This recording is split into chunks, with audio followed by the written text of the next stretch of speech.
Hello friends, welcome to mind blowing study. तो आज हम इस वीडियो में क्लास 10 के ऑब्जेक्टिव टाइप के क्वेश्चन कर रहे हैं मैथ्स के। ठीक है, क्यों कर रहे हैं इसके पीछे का रीज़न समझिए। क्योंकि आपको पता होगा, आप सबको क्लास 10 में है जो, उनको सबको पता होगा कि अब क्लास 10 में आपके ऑब्जेक्टिव 50% हो गए हैं, या सुनने में आ रहा है कोई कोई बता रहा है कि 60% भी हो सकते हैं। तो आपको फोकस करना होगा इस पे, क्योंकि जो ऑब्जेक्टिव टाइप के क्वेश्चन होते हैं वो आपको काफ़ी मदद करेंगे आपको अच्छे मार्क्स लाने में। और जो लॉन्ग क्वेश्चन होते हैं उसके सॉल्यूशन तो आप ट्यूशन में या फिर कहीं आप बुक पढ़ते होंगे तो हो जाता है, लेकिन जो ऑब्जेक्टिव क्वेश्चन रहता है वो ये आपका नहीं हो पाता है। तो इसलिए मैं सोच रही थी कि इसका जो सॉल्यूशन होगा हम करेंगे। तो यहाँ पे हम एक एक चीज़ समझ के करेंगे तो आपको समझ में भी आ जाएगा। और बात है कि अगर अच्छे से समझ में आ गया तो आपको एग्ज़ाम में करने में टाइम भी नहीं लगेगा। तो सबसे पहले पहला क्वेश्चन लेते हैं, बात नहीं करते हैं हम इधर उधर की। ठीक है, सबसे पहले पहला क्वेश्चन दिया हुआ कि निम्न में से कौन सा परिमेय है। ठीक है, तो इसमें दिया कि कौन सा परिमेय संख्या है। पहला दिया हुआ है √3, दूसरा दिया 2/√2 मतलब कि 2 और √2/√2, और सी में दिया हुआ 4 + √5 और डी में दिया हुआ √6। तो जैसा कि आपको मालूम है, आपने जब पढ़ा होगा तो आपने सीखा होगा कि जो भी संख्या अभाज्य संख्या रूट में होती है वो तो अपरिमेय संख्या होती है। तो यहाँ पर ये क्या है, अभाज्य संख्या, तो ये अपरिमेय है। और एक चीज़ और पढ़ा होगा क्या, कि जब भी अपरिमेय संख्या को किसी भी परिमेय संख्या से जोड़ा जाता है या घटाया जाता है या फिर गुणा किया जाता है तो उसको भी वो क्या कर देता है, अपरिमेय ही बना देता है।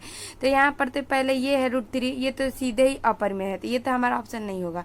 और यहाँ पे ये क्या कर रहा है, जोड़ रहा है, तो इसको भी इसका देख लीजिए। जब तक सॉल्यूशन, जब तक ये सॉल्व हो रहा है तो ठीक है, अगर नहीं हो रहा है तो इसको हम अपरिमेय कर देंगे, तो ये भी आंसर नहीं होगा। और √6 का भी ये क्या हो जाएगा, अपरिमेय ही होगा। अब यहाँ पे एक बचता है कि 2√2, तो यहाँ पे देखिए 2√2 और √2 दोनों क्या हो जाएगा, कैंसिल। तो आपका बचेगा क्या, 2। और जितने भी प्राकृत संख्या है वो क्या होती है, परिमेय संख्या। इसका मतलब ये सिर्फ 2 बच रहा है, यही आपका क्या हो जाएगा, आंसर हो जाएगा। तो ये चीज़ आपको ध्यान में, सिर्फ रूट को देख के आंसर नहीं लगा देना है कि रूट है तो अपरिमेय। तो ऐसे रहता है कि सिर्फ रूट देख के करते तो सभी अपरिमेय होता है, लेकिन ऐसा नहीं है। उसको सॉल्व करिए, सॉल्व करके आपको पता चल जाएगा कि कौन सा परिमेय है कौन सा नहीं है।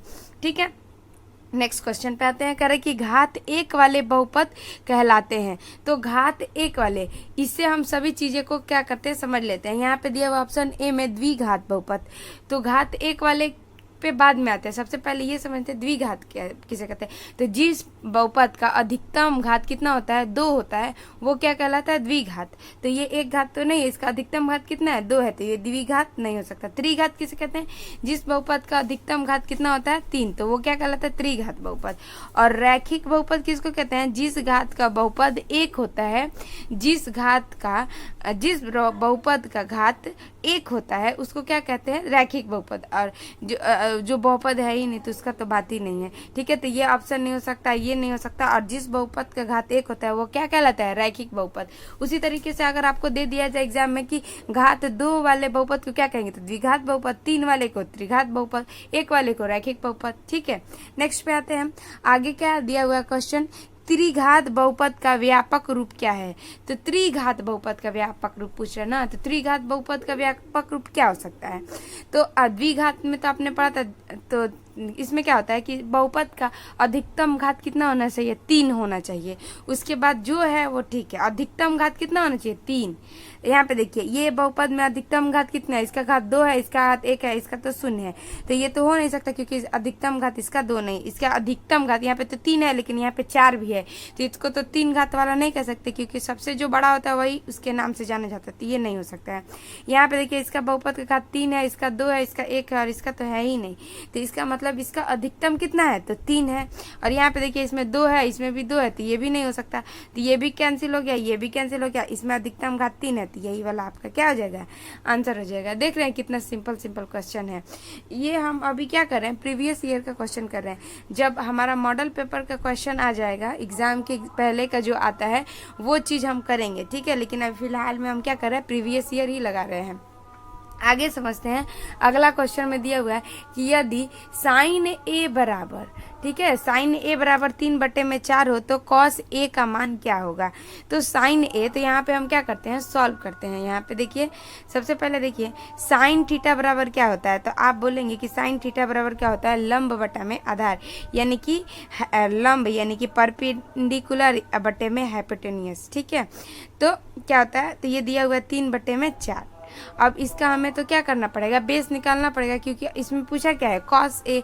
तो कॉस ए बराबर क्या होता है, तो कॉस ए बराबर होता है बेस और बटे में हाइपोटेनियस। तो इसके लिए बी चाहिए कि नहीं चाहिए, तो अगर बी चाहिए तो हम इसके लिए बी निकालेंगे। तो यहाँ पे हम बी निकालते हैं, तो आपको पता ही होगा कि बी बराबर क्या होता है, हाइपोटेनियस का स्क्वायर माइनस परपेंडिकुलर का स्क्वायर।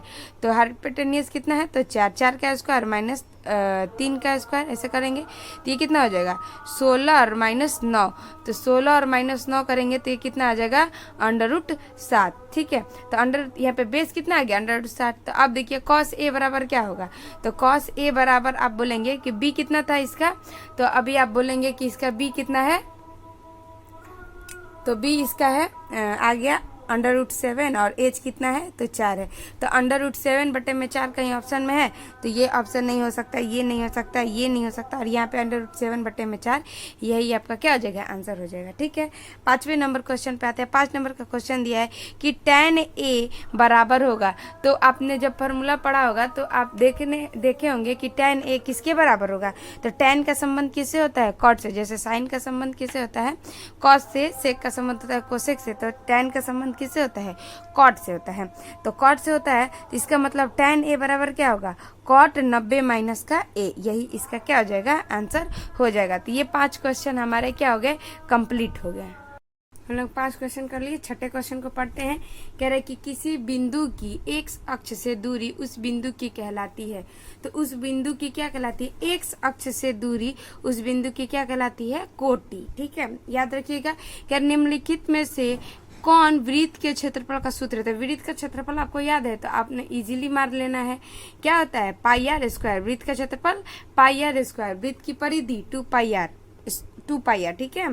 तो आप ध्यान रखिएगा, वृत्त का क्षेत्रफल क्या होता है, πr²।